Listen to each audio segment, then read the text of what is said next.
ప్రార్థన. అత్యంత కృపా కనికరం కలిగిన మా యేసు ప్రభు జగద్రక్షక, సర్వోన్నతుడైన మా తండ్రి, నీ మహిమోన్నత నామానికి వందనాలు, స్తోత్రములు, స్తుతులు చెల్లిస్తూ ఉన్నాం. నీ మహాకృపా సహాయాన్ని బట్టి రాత్రికాల సర్వ గండముల నుండి కాపాడి ఉదయకాలంలో సజీవులుగా లేపావు ప్రభు. మేము కొనికి నిద్రించాం కానీ నీవు కొనకలేదు, నిద్రపోలేదు. నీ కనుదృష్టి చేత కాపాడి ఓ నూతన దినాన్ని చూడగలిగే శక్తిని దయచేసిన మా సజీవ దేవ వందనాలు, స్తోత్రములు. ఈ దినం లోకైక రక్షణ దినం ప్రభు. నీ రక్తాన్ని ప్రాణాన్ని దానం చేసి లోకమంతటిని బ్రతికిస్తూ ఉన్న దినం. ఈ శ్రేష్ఠ దినమందు నీ పాదములు ఎదుండడానికి ఈ సమయాన్ని సానుకూలపరిచినందుకు స్తోత్రములు. ఇంతవరకు కార్యక్రమాన్ని ఎంతో క్రమంగా మర్యాదగా జరిగించిన మహాప్రభో, నీ బంగారు పాదములకు నమస్కారములు చెల్లిస్తూ ఉన్నాం. ఈ సమయంలో మీరు మాతో మాట్లాడండి ప్రభా. వినువారము వివరించు వారము కూడా నీ పిల్లలమై ఉన్నాము గనక నీ ప్రియమైన పిల్లలకు మాకు శ్రేష్టమైన ఆహారమును వడ్డించమని సవినయంగా మనవి చేయించు ఉన్నాము. ఏ ఉద్దేశం చేత ఈ వాక్కులు వ్రాయించావో అటు నీ ప్రత్యేక ఉద్దేశమును మా ఎదుట బయలుపరచము. మానవ స్వరాన్ని, స్వభావాన్ని, స్వరూపాన్ని కూడా మరుగు చేసి వాక్యం వినిపించబడుచు ఉండగా నీ ప్రత్యక్షతను బయలుపరచుము. పరలోకము నుండి దిగి వచ్చిన జీవాహారములు నేనే అని సెలవిచ్చిన తండ్రి, నీ జీవపు వాక్కులతో మమ్మల్ని తృప్తిపరచమని మా మంచి బోధకులను పోషణ కట్టియు నయ్యున్నా యేసు నామంలో వేడుకొంచున్నాము తండ్రి, ఆమేన్. ప్రభునందు ప్రేమైన విశ్వాసులారా, క్రీస్తు ప్రభు యొక్క కృపా సమాధానములు, ఆయన రెండవ రాకడ దీవెనలు, శిలువ ధ్యాన ఆశీర్వాదములు, మోషే సుఖోపవాస దీవెనలు కూడి ఉన్న మనకెల్లరకు సమృద్ధిగా ప్రభు అనుగ్రహించి ఆయన కృపలో మన అందరినీ వర్చెల్ల చేయను గాక. రెండవ రాకడ కొరకు మనల్ని సిద్ధపరచును గాక. లేఖన భాగంలో మనము 19వ అధ్యాయంలోనికి వచ్చి ఉన్నాం. ఈ 19వ అధ్యాయంలో వచ్చే సమయానికి, అనగా ఈ దినపు అధ్యాయమునకు వచ్చు సమయానికి వీరు సీనాయి అరణ్యములోనికి వచ్చిరి. సీనాయి పర్వతం ఉన్న ఆ అరణ్య ప్రదేశానికి వీరు చేరినట్లుగా చూస్తూ ఉన్నాం. ఇప్పటికి 3వ నెల మొదటి దినం వచ్చింది. అంటే వీళ్ళు ఐగుప్తు దేశాన్ని విడిచిపెట్టి, లేక గోషేను ప్రాంతాన్ని విడిచిపెట్టి ప్రయాణం మొదలుపెట్టి కొనసాగించు ఎక్కడికి వరకు వచ్చారు? 3 నెలల ప్రయాణం చేసి సీనాయి పర్వతం దగ్గరికి వచ్చారు. సీనాయి అరణ్యంలోనికి వారు వచ్చినట్లుగా లేఖనంలో చూస్తూ ఉన్నాం. వారు అక్కడ దిగిన తరువాత ఇంకా అక్కడ విడిసిరి, అంటే ఎక్కువ సమయాన్ని వారు అక్కడ స్టే చేయడానికి నిమ్మల పడ్డారు అని అర్థం. అక్కడ ప్రియ విశ్వాసులారా, వచ్చిన తరువాత దేవుడు అంటున్నాడు కదా, దేవుని యొద్దకు మోషే ఎక్కిపోవగా యెహోవా ఆ పర్వతము నుండి అతని పిలిచి, నీవు యాకోబు కుటుంబీకులతో ముచ్చటించి ఇశ్రాయేలీయులకు తెలుపవలసినదేమనగా, నేను ఐగుప్తీయులకు ఏమి చేసితినో మిమ్ము గద్దరెక్కల మీద మోసి నా యొద్దకు మిమ్మల్ని ఎట్లు చేర్చుకుంటునో మీరు చూచితిరి. ఏమండి, దేవుడు ఆయనను గూర్చి ఆయన సాక్ష్యం పలుకుచి ఉన్నారు. ఆయనను గూర్చి, ఆయన ప్రయాసను గూర్చి వారికి పదే పదే తెలియచేయవలసిన అవసరం వచ్చింది. ఎందుచేతనంటే దేవుడు ప్రయాస పడినప్పటికీ వారు ఏమాత్రము కూడా గ్రహింపకుండుటను బట్టి, ఏమాత్రము ప్రభువు చేసిన కార్యములను వారి మనస్సులో ఉంచి కొనకపోవడాన్ని బట్టి ప్రభు మరలా గుర్తు చేస్తూ ఉన్నారు. ఎలాగూ అంటే, నేను ప్రయాస పడ్డాను సామాన్యంగా కాదు.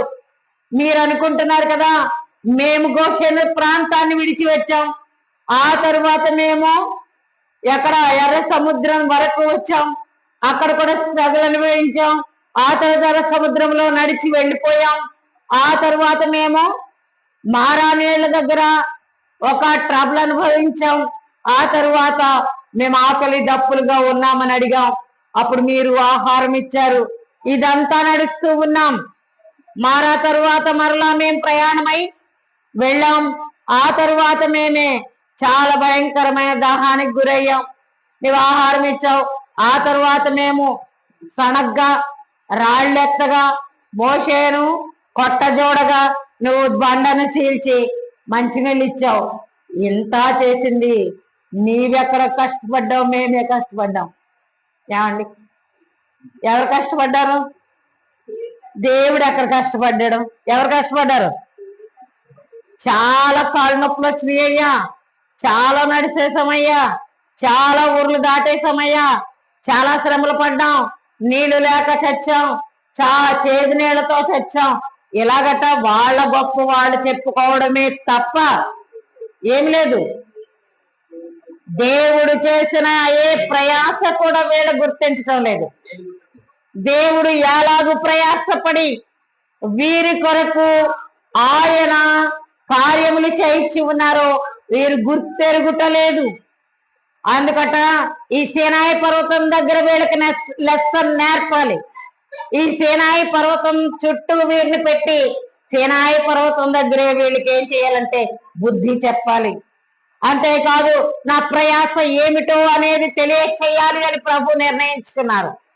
వారిని నిమ్మలంగా కూర్చోబెట్టాడంటే ఇప్పుడు అంటున్నాడు కదా దేవుడని యెహోవా, ఇదిగో మిమ్మల్ని గద్దరెక్కల మీద, 4వ వచనం చూడండి, నేను ఐగుప్తీయులకు ఏమి చేసితనో మిమ్మల్ని గద్దరెక్కల మీద మోసి నా యొద్దకు మిమ్మల్ని ఎట్లు చేర్చుకుంటున్నా మీరు చూచితిరి. ఏమండి, ఇశ్రాయేలీయులు నడిచారా? దేవుడు ఎత్తుకొని తీసుకొచ్చాడా?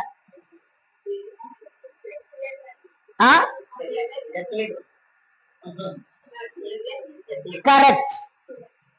ఎస్కలేటర్ ఇప్పుడుందా అప్పుడుందా? ఎక్కడెక్కారు వీళ్ళు? ఎస్కలేటర్ మీద ఎక్కారు, లిఫ్ట్ లో ఎక్కారంటే లిఫ్ట్ చేసింది నేను, మోసింది నేను. మిమ్మలను, మీ లగేజ్ని, మీ పశువులను, మీ మందలను ఏం మోసుకొచ్చాను? గద్దరక్కల మీద మోసుకొని వచ్చినట్లుగా మిమ్మల్ని ఎట్లు మోసుకొని వచ్చి తిను, నా యొద్దకు మిమ్మల్ని ఎట్లు చేర్చుకుంటును. ఏమండి, ప్రభు ఏం చేశారనమాట? వీరిని వీపు మీద ఎక్కించుకుని మోసుకుంటూ వచ్చారు. నిజంగానే అలా మొయ్యకపోతే ఏమండి, ఆఖరణ మనం చూస్తాం ద్వితీయోపదేశ కాండములో వారి చెప్పులు అరగలేదు, ఏమండి వారి బట్టలు పాతగిల్లలేదు. ఎంత నడిస్తే పాతగిల్లలేదు? 40 సంవత్సరాలు ఒకే చెప్పులు వేసుకున్నారంట, ఏమవలేదు, అరిగిపోలేదు. ఏమండి, చంకనేసుకున్న పిల్లోడి చెప్పులు అరుగుతాయా? అరుగుతాయా? నడిచే వాళ్ళకు అరుగుతాయి, కానీ ముదిమి వచ్చే వరకు మిమ్మల్ని చంకనెత్తుకొనిన వాడను నేనే. యెషయా గ్రంథములో మనం చూద్దాం, చూడండి. యెషయా గ్రంథము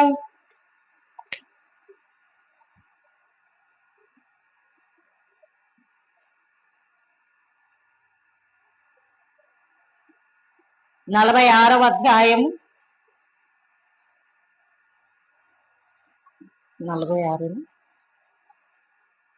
వచనం చూద్దాం. ముదిమి వచ్చే వరకు నిన్ను ఎత్తుకొని వాడును నేనే, తల వెంట్రుకలు నెరిగే వరకు నిన్ను ఎత్తుకొని వాడును నేనే. నేనే చేసి ఉన్నాను, చంక పెట్టుకొని వాడను నేనే, నిన్ను ఎత్తుకొని రక్షించి వాడను నేనే. ఏమండి, ఎవరైనా నేనే అనే ధైర్యం ఎవరికుంది? ముసలోళ్ళైనా ఎత్తుకునే తల్లిదండ్రులు ఎక్కడైనా ఉన్నారా? ఏమండి, ఆడికి బుడిబుడి నడకలు వస్తే చాలా ఏం చేస్తామన్నమాట, ఇంక దగ్గర ఎత్తుకోం. మీరే ఎప్పుడైనా స్కూల్ దగ్గరికి వెళ్ళి చూడండి, మనకు కూడా జీవితంలో అనుభవం ఉంది. ఆడబుడ్డోడు ఎంత ఉంటాడు జూనియర్ కేజీలో, తల్లి ఏం చేస్తుందంటే బరాబరా ఈవిడ కాళ్ళు పెద్దవి, పిల్లోడు చిన్నవి, బరాబరా ఈడ్చుకెళ్ళిపోవడమే. ఎప్పుడంటే ఇన్ టైంలో స్కూల్లో గేట్ దాటించేయాలంటే. ఇదొక్కటే గురి. గాని అయ్యో వీడికి కాళ్ళు ఆగుతున్నాయా, గొప్పులు తగులుతున్నాయా, నొప్పులు వస్తున్నాయా, ఏమీ లేదు. ఇంకా సాధ్యమైతే నెత్తి మీద మొట్టకాయ వేసి గవ్వమ నడవలేవా అని మనం ఏం చేస్తామంటే బిడ్డలను ఈడ్చుకెళ్లే వారిని మనం చూస్తూ ఉన్నాం. కానీ దేవుడు అలాంటి వాడు కాదు. ముదిమి వచ్చు వరకు కూడా ఎక్కడ పెట్టుకుంటాడంట? చంకనెత్తుకొని వాడను. నేనే ఎత్తుకుంటున్నాను, నేను నడిపిస్తూ ఉన్నాను. ఎత్తుకొని వాడను నేనే, తల వెంట్రుకలు నెరగే వరకు నిన్ను ఎత్తుకొని వాడను నేనే అని ప్రభు తెలియజేస్తూ ఉన్నారు. ఇశ్రాయేలీయుల దేవుడైన యెహోవా తన బిడ్డల ఎడల అట్టి ప్రేమ కలిగి ఉన్నాడు అంటే వారు ముసలి వారైపోయినా కూడా ఎత్తుకునేవాడై ఉన్నాడు. ముసలి వారు ప్రయాణం చేస్తున్నారా లేదా? చంకనెత్తుకున్నాడా లేదా? ఏమండి, మోషే గారు వల్ల అవుతుందా గబగబా పరిగెట్టడానికి? అహరోన్ గారు వల్ల అవుతుందా? ఊరు వల్ల అవుతుందా? ఎందుకంటే వీరందరూ కూడా అబౌవ్ 90 ఇయర్స్ 80 ఇయర్స్ ఉన్న వాళ్ళు. మరి వీళ్ళు ఏం చేయలేరు అంటే అంత స్పీడ్ గా వెళ్ళలేరు, అంత బలముగా పరిగెత్తలేరు. కానీ ఇట్టివారు రథాల కంటే గుర్రాల కంటే, ఐగుప్తు సేనల కంటే, రథాల కంటే, గుర్రాల కంటే అతి వేగంగా ఏమండి శక్తిని, పరుగును దేనిలో కొలుస్తారంటే హార్స్ పవర్ అంటారు. హార్స్ పవర్ అంటారు అంటే గుర్రము అతి వేగంగా పరిగెత్తగల జంతువు. మరి అలాంటి గుర్రాలు వస్తూ ఉన్నాయి, వాటికంటే కూడా వేగంగా వీళ్ళు పరిగెట్టారా? దేవుడు తీసుకెళ్ళాడా? ఏమండి, కీడు వెనుక వచ్చి ఉండగా దేవుడు మేలు కొరకు లాక్కెళ్ళిపోయేవాడై ఉన్నాడు, ఎత్తుకునేవాడై ఉన్నాడు. మిమ్ములను గద్దరెక్కల మీద మోసుకొని వచ్చినట్లుగా నేను ఎలాగూ మోసితనో మీరు తెలుసుకోండి. మీరు అనుకుంటున్నారు నా బలమే, నా పరాక్రమమే, నా విద్యాజ్ఞానమే, నా ఐశ్వర్యమే, నా ఘనతే, నా ఆరోగ్యమే అనుకుంటున్నామేమో. మన బలంలో ఏమీ లేదు, మన శక్తి ఏమీ చేయదు, మనకున్న యుక్తి మనము ఏ ద్వారా మనమేమీ సాధించలేం. ప్రియ విశ్వాసులారా, మనలను ప్రేమించిన దేవుడు మనలను ఎత్తుకునేవాడై ఉన్నాడు. ఏమండి, చాలా సార్లు ఒక్కోసారి మనం ప్రమాదం చాలా త్రుటిలో తప్పిపోతూ ఉంటాం. దేవుడే పక్కకు తోసాడని మనం అనుకోం, చిటుకులు తప్పించుకున్నాను తెలుసా అంటాం. ఇది మన బలం అనుకుంటాం, కానీ దేవుని యొక్క బలమైన బలిష్టమైన హస్తం ద్వారా మనం రక్షింపబడ్డామనేది గుర్తించాం. వీళ్ళకి తెలుస్తుందా? మేమే నడిచామనుకుంటున్నారు, కానీ వీళ్ళకి ఏం తెలియదు. దేవుని యొక్క బలిష్టమైన హస్తము మమ్మల్ని నడిపిస్తుందని తెలియదు. అందుకే దేవుడు ఏమంటున్నాడంటే 4వ వచనం మరలా చదవండి. నేను ఐగుప్తీయులకు ఏమి చేసితునో మిమ్మును గద్దరెక్కల మీద మోసి నా యొద్దకు మిమ్మల్ని ఎట్లు చేర్చుకుంటున్నో మీరు చూచితిరి. ఏమండి, దేవుడు జ్ఞాపకం చేస్తూ ఉన్నాడు, ప్రయాస నాది, ప్రయాణం మీది. ఏమండి, ప్రయాస ఎవరిది? దేవుంది. ప్రయాణం ఎవరిదే? ప్రియ విశ్వాసులారా, ప్రయాసపడిచి ఉన్న దేవునిని మనం చూస్తూ ఉన్నాం. ఇశ్రాయేలీలను ఆయన యొక్క ప్రేమ చేత ఎత్తుకొని నడిపిస్తూ ఉన్న దేవుడు. అందుకే ఆయన వాళ్లకు ఒంట్లో ఉన్న, ఒంటి మీద వేసుకున్నా ఏం లేదు, వస్త్రాలు పాతకెళ్ళలేదు, చెప్పులు అరిగిపోలేదు, వాళ్ళ ముఖాల్లో కళపోలేదు. ఏమంటే కళపోయిందా?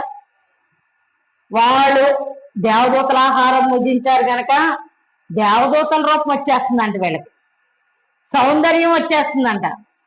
ఈ అరణ్యంలో వీరెంతో ఆశీర్వాదకరంగా ఉన్నారు. నిజంగానే ఏ మురికి అవ్వకుండా ఉండడానికి బిడ్డను సంగనెత్తుకున్న తల్లికి అవుతుంది, కానీ ఆ బిడ్డకి ఏమీ కాదు.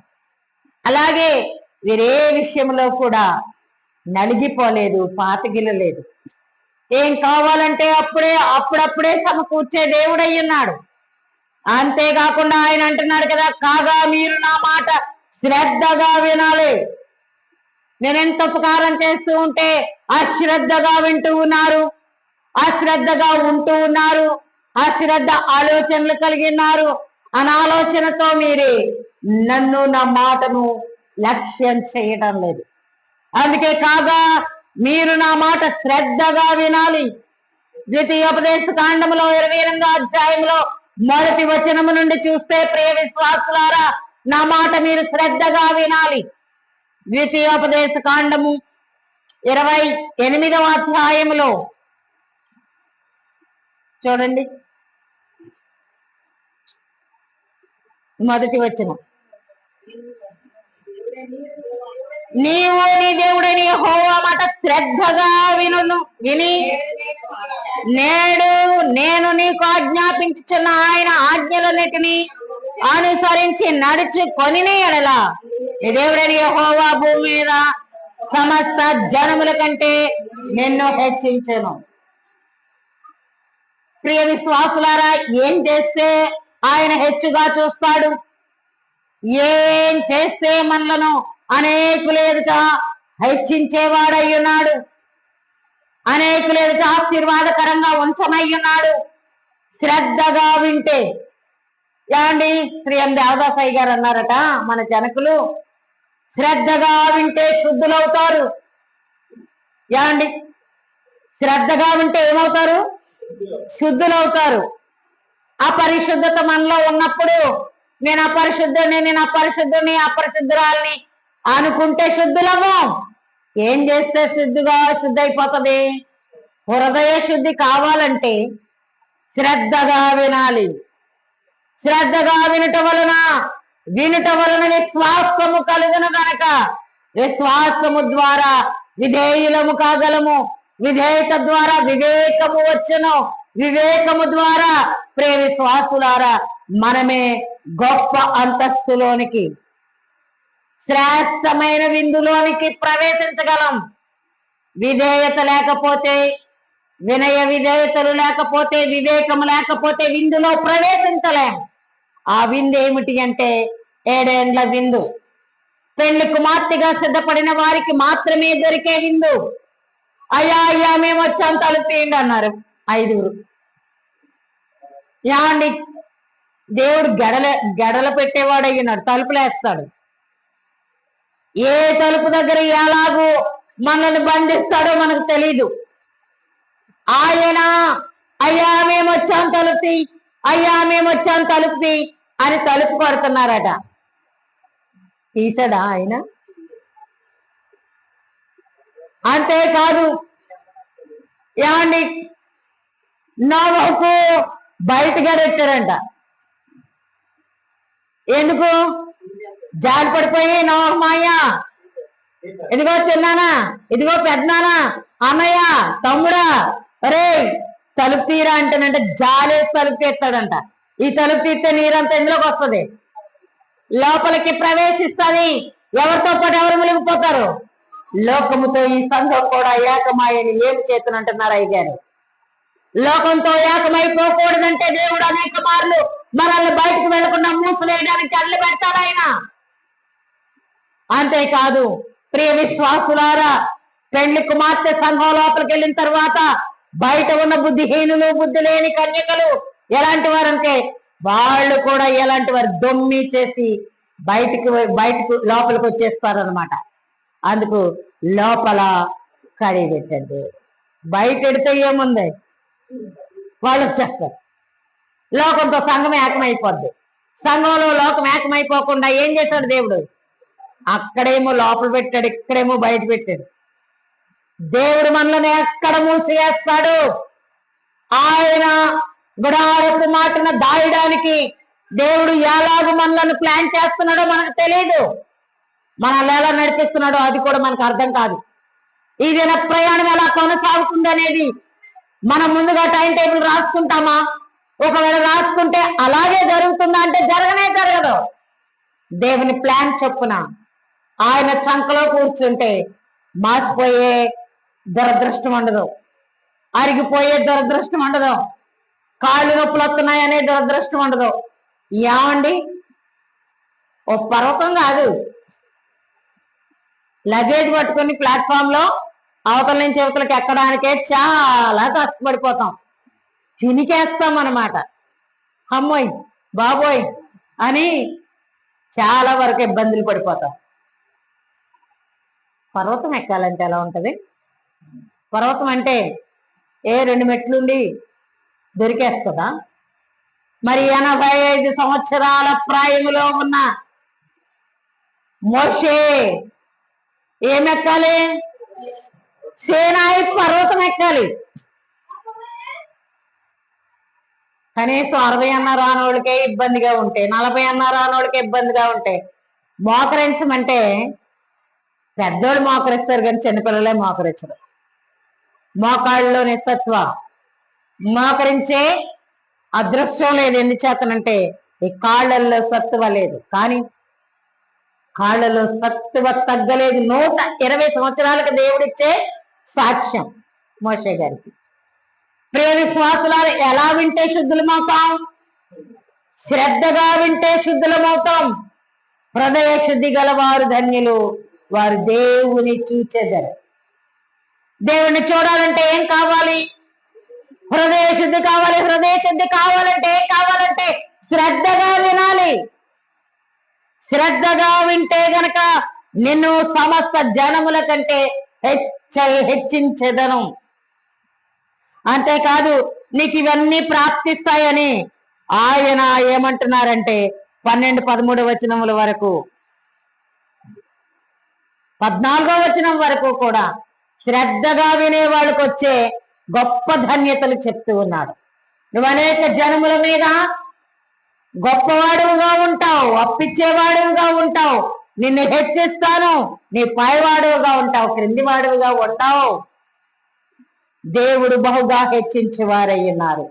అయితే ఇక్కడ 18వ అధ్యాయంలో 19వ అధ్యాయంలో దేవుడు చెప్తూ ఉన్నారు ఏమిటంటే, నా మాటను మీరు శ్రద్ధగా విన్న ఎడల, నా నిబంధనను అనుసరించి నడిచిన ఎడల మీరు సమస్త దేశ జనులలో నాకు స్వకీయ సాంపాద్యమగుదురు. ఇంగ్లీష్ లో ఏముంది? స్వకీయ సాంపాద్యమగుదురు. 5వ వచనం ఏమండి? ఎవరంట? 19:5 చూడండి అమ్మా.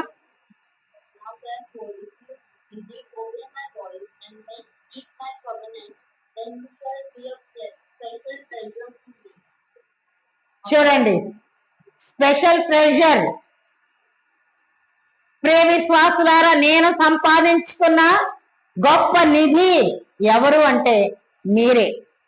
నాకు స్వంత జనము, నా స్వజనము, నా సాంపాద్యము, నా ట్రెజర్ ఎవరు, నా నిధి ఎవరు అంటే మీరే. సమస్త జనాంగములలో మీరే నాకు స్వకీయ సాంపాద్యము. ఏమండి, దేవుడు ఏం చేశాడంటే కష్టపడి వీళ్ళని సంపాదించుకున్నాడు, ఇష్టపడి సంపాదించుకున్నాడు. ఆయన అంటాడు కదా, నేను నా స్వరక్తమిచ్చి మిమ్ములను కొని ఉన్నాను.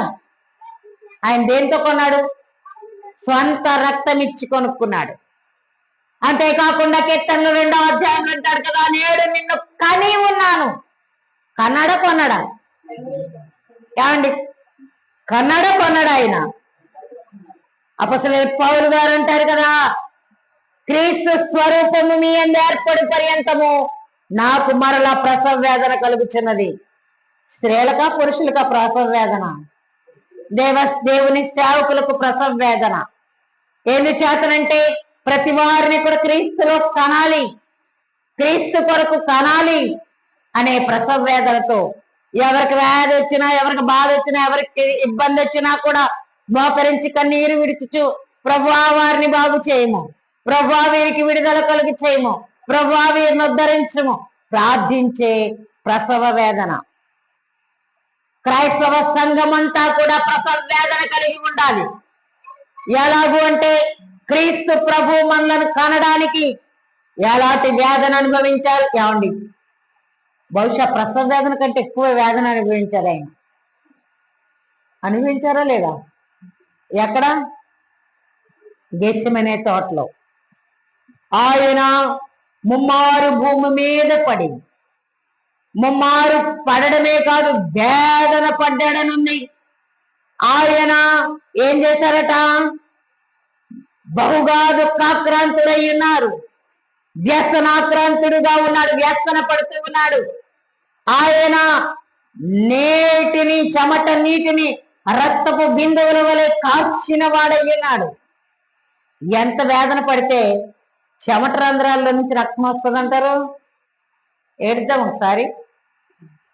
యేసు ప్రభు ఏడుపు సామాన్యమైంది కాదు. అందుకే అయ్యగారు అంటారు కదా, ప్రసవ వేదన ప్రార్థన చేయు వాలిల్లు తండ్రి, ప్రసవ వేదన ప్రార్థన చేయు వాలిల్లు తండ్రి, నీ సోపైన జ్ఞాపన ప్రార్థన నేర్పు ప్రసాదించుము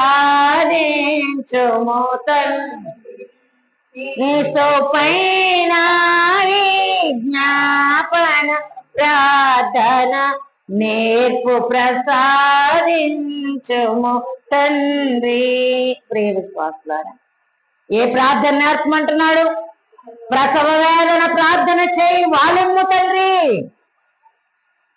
మీరు నాకు స్వంతంగా సంపాదించుకున్న ట్రెజర్, నిధి, సంపాదన సంపాదించుకోవడానికి కష్టం లేకుండా దొరుకుతుందా అంటే, ఎంతగా కష్టపడ్డానంటే లక్షలాది మంది అయిన మిమ్ములను నా వీపు మీద మోసిన గద్దరక్కల మీద మోసుకున్నట్టు చాలా కష్టాలు అనుభవించాను.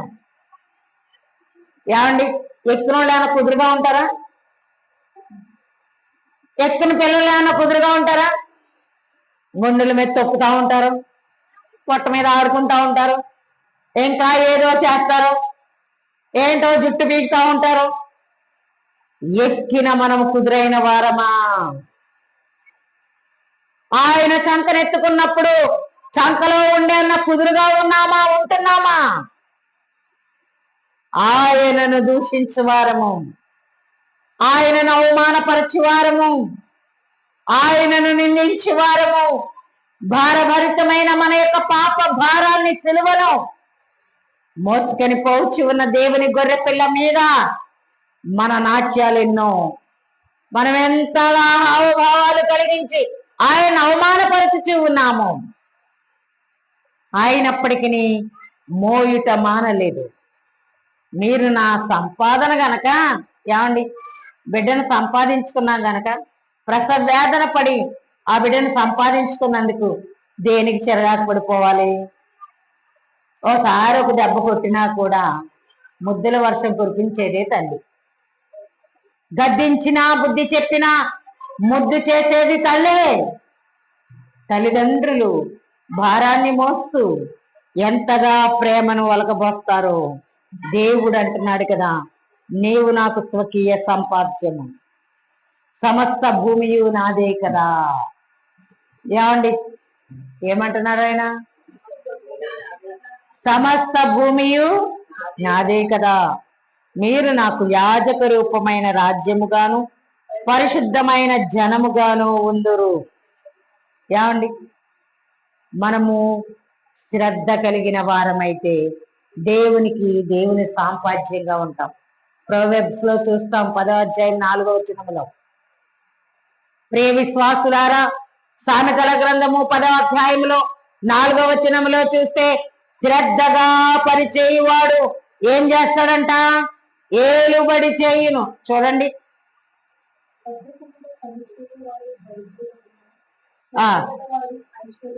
శ్రద్ధగా పనిచేయువాడు ఐశ్వర్యవంతుడవుతాడు, కాని బద్ధకముగా పనిచేయువాడు దరిద్రుడగును. మరి శ్రద్ధ కావాలంటున్నాడా దేవుడు? అశ్రద్ధ కావాలంటున్నాడా? దేనిలో శ్రద్ధగా ఉంటాం? ఏమండి, దేనిని శ్రద్ధగా చేస్తాం?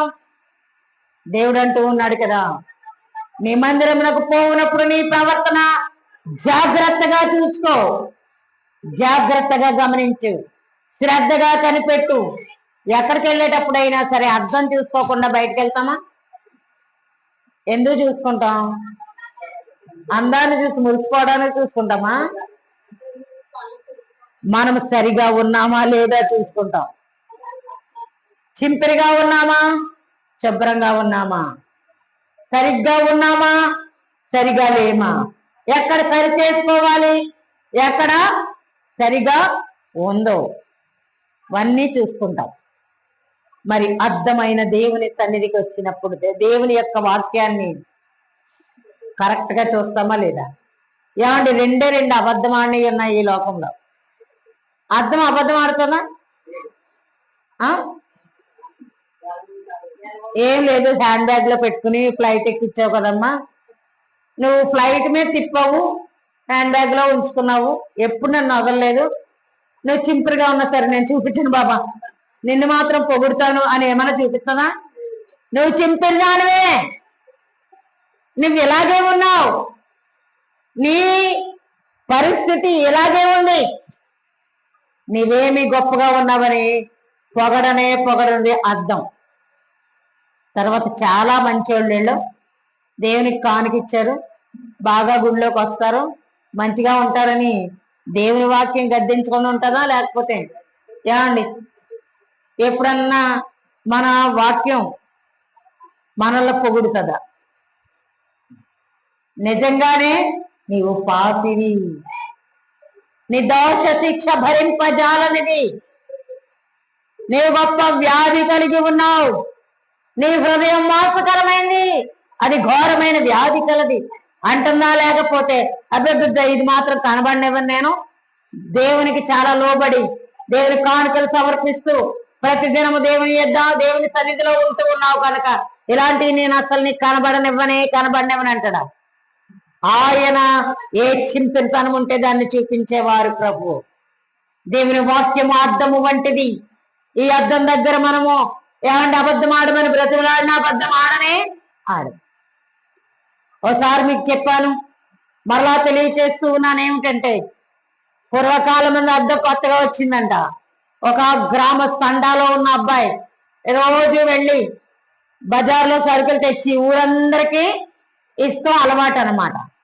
అందరూ డబ్బులు ఇస్తారు, ఎవరి సామానాలకి పట్టణం వెళ్ళి అతను తీసుకొని వస్తా ఉంటాడు. ఈ రోజు వెళ్ళిన తర్వాత కొత్తగా బజార్లో ఒక అద్దం వచ్చింది. అద్దం వస్తే అబ్బో ఇదేంటో అబ్బాయి చూసి చాలా ఆనందపడిపోయాడు. ఇప్పుడు అందరు డబ్బులు పెట్టంట ఏం కొన్నాడు? ఎవరి సరుకులు కొనలేదు. ఎందుకంటే ఇది చూస్తేనే విచిత్రం, మా వాళ్ళందరూ ఆనందపడిపోతాడు అనుకుని అద్దం అందరికీ చూపించడం మొదలెట్టాడంట. అందరూ చూసి చాలా ఆనందపడ్డాడు. అబ్బాయి భలేటి గొప్ప ఏదో మర్మమైన మంత్రాన్ని తీసుకొచ్చావురా, ఎవరి రూపమాళ్లే కనబడుతుంది, బాగుంది, నేను ఇలా ఉన్నానా అని ప్రతి వాళ్ళు చూసుకొని ఆనందపడిపోతున్నారట. మా అమ్మ అన్నదంట, అబ్బాయి నేను తెమ్మన్నా సరుకు తెచ్చావా అంటే, తేలేదు మా అమ్మ, అందరు డబ్బులు పెట్టి ఒక కొత్త విచిత్రమైన వస్తువు తెచ్చాను, చూసుకొని నువ్వు ఎంత బాగున్నావో అని అంటే ఆవిడకి ఏం చూపించాడు? అద్దం చూపించాడంట. దుర్మార్గుడా, ఎంత అందగా తినరా నేను, మా ఆయన ఎంత మురిసిపోయేవాడు, ఊరోళ్ళందరూ కూడా అమ్మాయి ఎంత బాగున్నావు అన్నారు. మా తల్లిదండ్రుల దగ్గర నుంచి ఇప్పటి వరకు కూడా అందరూ పొగిడినోళ్లే కానీ ఎవరు కూడా నన్ను అవమానపరిచిన వాళ్ళు లేరు. దుర్మార్గుడా, నన్ను ఇంత ముడతల మొఖం చూపిస్తావా అని అంటే అద్దాన్ని ఏం చేసింది? విసిరి కొట్టిందంట. విసిరి కొట్టగానే అర్థమేమైపోయింది? హడాలను పగిలిపోయిన తరువాత ఇప్పుడు ఎంత పని చేసావు మా అమ్మ, మరలా అది దొరకదు, ఎంత పని చేసావు అంటేనట, అయ్యయ్యో ఇలా అయిపోతుంది అనుకోలేదురా అబ్బాయి అని వెళ్ళి మొక్కలే ఆడుతుందంట. 100 మొక్కలైంది. ఈ 100 మొక్కల్లోనూ కనబడుతుందా లేదా ఈవిడి? నీ ఒక్కసారివైనా పాపివే, 100 సార్లైనా నీవు దేవుని వాక్యాన్ని విస్మరిస్తే, విసిరివేస్తే 100 సార్లైనా సరే నీవు పాపిగానే కనబడతావు. కానీ నీ పాప దోషము ఏమాత్రము కూడా ఏం చేయబడదు అంటే యేసు రక్తములో ప్రతి పాపము మనల్ని పవిత్రంగా చేసుకోవడానికై ముంచబడాలి. మనం అలా కాకుండా విసిరి కొడితే వాక్యాన్ని అబద్ధం చెప్తుందా? ఆవిడ అంటుందట, మా అమ్మ నీ ముఖం 100 సార్లైనా సరే ఇలాగే ఉంది. ప్రియ విశ్వాసులారా, దేవుని వాక్యం అబద్ధమాడినది కాదు. ఆయన రాజ్యముగా మనలను స్థిరపరచడానికి, పరిశుద్ధమైన జనముగా యాజక రూపమైన రాజ్యంగా స్థిరపరచడానికై మనల్ని పిలిచాడు, ఎత్తుకుంటున్నాడు, ఏలుబడి చేస్తున్నాడు, నడిపిస్తున్నాడు. ఏమండి ఓ దినం తర్వాత ఇంకో దినం చూడగలుగుతున్నామంటే అది మన బలమా, దేవుని పునరుత్థాన బలమా? ఆయన పునరుత్థాన బలంతో మనలో లేపుతున్నాడు. మంచం మీద ఉంటే ఏముందో, ఏం జరిగిందో, ఏం జరుగుతుందో కూడా తెలియదు. నిద్రపోయిన వాళ్ళు చచ్చినోడితో సమానం. తెల్లారేసరికి తట్టి లేపే దేవుడు ఉన్నాడు కాబట్టి ఇంకో దినాన్ని చూడగలుగుతూ ఉన్నాం. నమ్మితే ధన్యులమైపోతాం. ప్రియ విశ్వాసులారా, మరి దేవుడు అంటున్నాడు కదా, ఎంతగా మాట్లాడి ఈ పర్వతం ముట్టద్దు, ఈ పర్వతం దగ్గరికి రావద్దు, ఈ పర్వతాన్ని చేరవద్దు, మోషే మాత్రం ఎక్కి రావలను. ఎవరెక్కకూడదు? ప్రజలెవరు ముట్టను కూడా ముట్టకూడదు. ముట్టువాడు మరణ శిక్ష పొందాలి. ఒక ఎద్దు అయినను, గాడిది అయినను, ఏదైనా జంతువు కూడా ఏం చేయకూడదు, చేరకూడదు. మోషే మాత్రం ఎక్కి రావాలి. ప్రియ విశ్వాసులారా, లక్షలాది మందిలో మోషే ఒక్కనికి మాత్రమే సీనాయి పర్వతం ముట్టడానికి, తొక్కడానికి, ఎక్కడానికి అర్హత ఉంది. ఎవరికి లేదు, ఇంకెవరికి లేదు. సింహం ఎదురుగా ఏనుగు నాట్యం ఆడగలనా? పులి రాగలనా? జింక రాగలనా? నక్క రాగలనా? ఏ జంతువుకైనా ధైర్యం ఉందా సింహం ఎదురుగా నిలవబడ్డానికి? ఏమండి? లేదు. అయితే సింహం ఉందనుకోండి, సింహం పిల్ల ఉంది, ఏం చేద్ది? ఏం చేద్ది? ఎక్కుతుంది, తొక్కుతుంది, కరుస్తుంది, ఏమాడుతుంది? నాట్యం ఆడుతుంది, గీకుతుంది, వీటి మీద ఎక్కువ కూర్చుంటది. ఎంత ఛాన్స్! మనము కుక్కలు నక్కల వంటి వారమా, ఏనుగు వంటి వారమా? మనం చాలా గొప్పవాళ్ళము, ఇంతలా వంతెత్తున్నామంటాం. మనం చాలా వరకు నాట్యములుగా ఆడగలవారం. నేను ఎంత విద్యగా, ఎంత కుట్రదారుని, ఎంత జిత్తుల మారిని, ఎన్ని అరణ్య ప్రదేశములో ఉన్న ఎన్ని మృగాలు ఎవరి దగ్గరికి రాలేదు,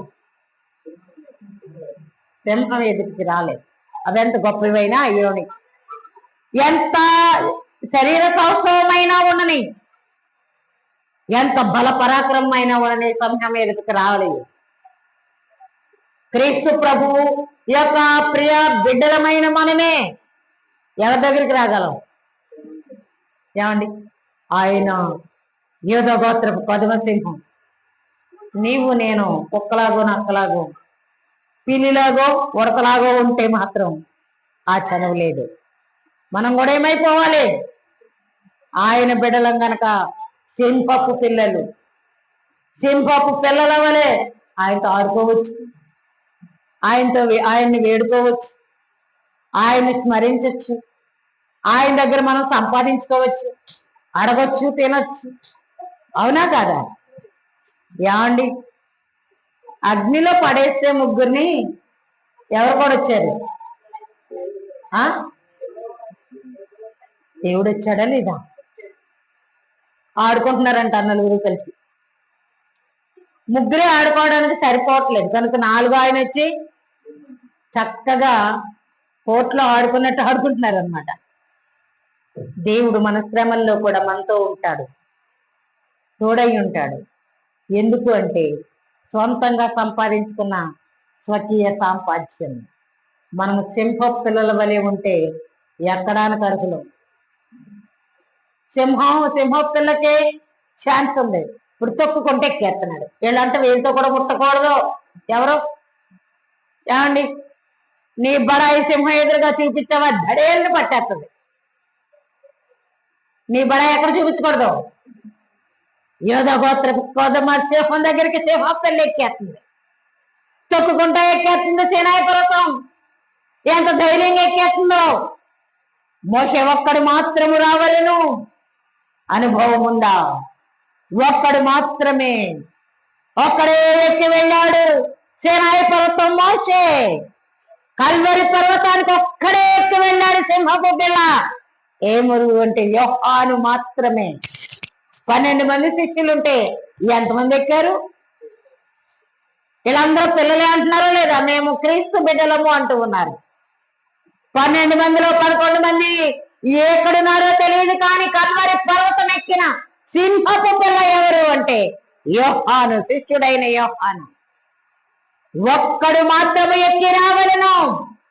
ఎవరు నిజమైన బిడ్డలో, ఎవరు దేవుని బిడ్డలో వారు మాత్రము ఎక్కి రావాలి. మోషే పర్వతం మీదకి ఎక్కినప్పుడు ప్రియ విశ్వాసులారా జనులు సంతోషించారు. ఆ మీదట దేవుడు అంటున్నాడు కదా, చాలా శ్రేష్టమైన కంపము దేవుడు శిఖరం మీదకి దిగొచ్చాడు. పర్వతం మీదకి దిగొచ్చినప్పుడు అంట భయంకరమైన కంపము కలిగినట్లుగా చూస్తూ ఉన్నాం. ఆయన బోరధ్వనితో కంపముతో పర్వతమంతయు మిక్కిలి కంపించెను. అంతకంతకు బిగ్గరగా మ్రోగిందట. యెహోవా యొక్క కంఠ స్వరము చేత మాట్లాడుచు ఉన్న మోషేకు ఉత్తరమిచ్చుచుండెను. ప్రియ విశ్వాసులారా, మోషే ఎక్కిపోయిన తరువాత వారందరూ కూడా పరిశుద్ధపరచుకోవాలని దేవుడు తెలియచేస్తూ ఉన్నాడు. మనమే పాటి వారము, కానీ సింహపు పిల్లలమైతే సింహం ఎదురుగా సంతోషించగలం, ఎక్కగలం. పర్వతాన్ని ఎక్కే అనుభవము. ఈ దినము శిలువ ధ్యాన దినము. ఈ దినము సీనాయి పర్వతము దగ్గర వెడిసిరి అనగా స్టే చేసిన దినము. సీనాయి పర్వతం ఎక్కిన ఆయన ఒక్కడే, కల్వరి మెట్ట ఎక్కిన ఆయన ఒక్కడే. ఏమండి, ఎవరు దొరికేశారు? దేవాది దేవుడు అమాంతంగా ఎవరికి దొరికేశాడు? మోషే గారికి దొరికేశాడు. అబ్బా, మోషే ఇప్పుడు సీనాయి పర్వతం ఈనాటికి కూడా ఎలా ఉంది అంటే, పర్వతం అంతా కూడా మామూలుగానే ఉంది.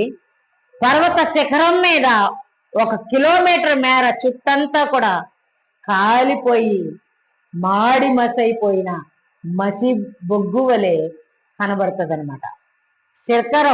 పర్వత శిఖరం ఎలా ఉంది? కాలిపోయింది. ఆనాటి నుంచి ఈనాటి వరకు 6 లేక బహుశా 4000 సంవత్సరాలు, 6000 సంవత్సరాలు అయ్యింది. ఇన్ని వేల సంవత్సరాలకు కూడా ఎన్ని వర్షాలు కురిసినా, ఎంత మంచు కుమ్మరించినా కానీ ఆ పర్వతం ఎలా ఉంది? సీనాయి పర్వతము. మీరు గూగుల్లో చూసుకోండి. సీనాయి పర్వతం చివరి శిఖరం మాత్రం ఏముందనమాట? కాలిపోయింది.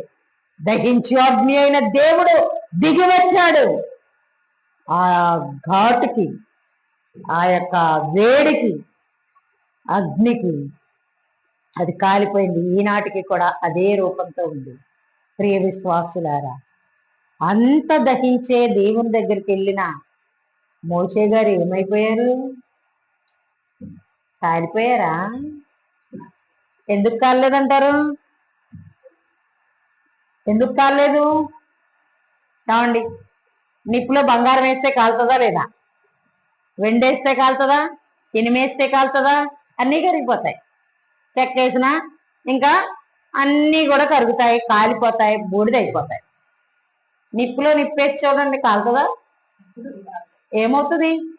పెరుగుతుంది, సెగ పెరుగుద్ది. అలాగే నిప్పు వంటి తండ్రి అయిన దేవునికి నిప్పు లాంటి కొడుకు. ఈ కొడుకు వెళ్ళాడు, నిప్పులో నిప్పేస్తే ఏం కాలుతుంది ఇంకా? కాబట్టి మోషే కాలిపోలేదు. ప్రియ విశ్వాసులారా, మనం కూడా దేవుని సన్నిధిలో ఎలాంటి వారం అయిపోవాలి? కొంతమంది క్యారెక్టర్ని చెప్పడానికి నిప్పండి, ఆ పిల్ల నిప్పు, ఆ పిల్లోడు నిప్పు అంటారు. ఎందుకంటారు? మంచి లక్షణాలు ఉన్న వారిని నిప్పుతో పోలుస్తారు. కాబట్టి నిప్పు వంటి వారమైతే ఆయన ఆజ్ఞలను అనుసరించి నడుచుకుంటాం. ఆయన అంటున్నాడు, నా కట్టలను అనుసరించండి, శ్రద్ధగా వినండి, నా న్యాయ విధుల ప్రకారం నడుచుకోండి, మీరు నాకు స్వకీయ సాంపాద్యంగా ఉంటారు అంటూ ఉన్నాడు. మరి ఆయన సొంత మనుషులంగా మారిపోవాలంటే ఆయన అగ్ని అయినప్పుడు అగ్ని అయిపోవాలి, మనం ఆయన సింహం అయినప్పుడు సింహం పిల్ల అయిపోవాలి. ఏ బాధ లేదు, కలిసి జీవించగలం. ఈ రోజు కాదు, రెండవ రాకడలో కలిసి మెలిసి విందులో పాల్గొనగల మట్టి ధన్యత కూడి ఉన్న మనకెల్లరికి ప్రభు అనుగ్రహించి ఆయన కృపలో మనందరినీ వర్తిల్ల చేయను గాక. కృపామరితుడైన మా యేసు రాజ్యాన్ని వందనాలు. నీ వాక్యం మాలో నీ మహిమార్థమై ఫలింప చేయమని యేసునామములో వేడుకొంచున్నాము తండ్రి. ఆమేన్.